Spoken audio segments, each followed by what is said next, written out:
భయము భక్తి రెండు ఒకటేనా? భయముతో కూడిన భక్తి చేసేదే భయభక్తి. దారిలో పోతూ పోతూ మందిరం చూసి దండం పెట్టుకునేది భక్తి. అమ్మో దేవుడు చూస్తున్నాడని ఎక్కడున్నా భయపడి భక్తి చేసేవాడు భయభక్తి.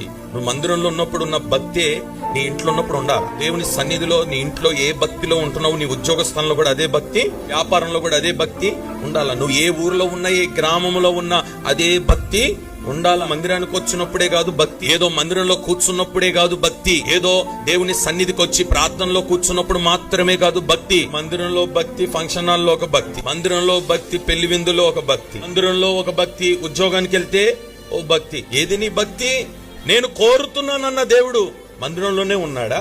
నువ్వు ఎక్కడుంటే అక్కడ, నువ్వు ప్రయాణం చేసినా, నువ్వు ఏ ఊర్లో ఉన్నా నీతోనే ఉంటాడు. ఆయన కోరేది ఏంటో తెలుసా? తల్లిదండ్రులు చూస్తున్నప్పుడు చేసే భక్తి తల్లిదండ్రులు లేనప్పుడు కూడా అదే భక్తి చేస్తున్నావో లేదో నేను గమనిస్తున్నాడు ఆయన. భక్తి అనేది ఎక్కడ ఉన్నా నిన్ను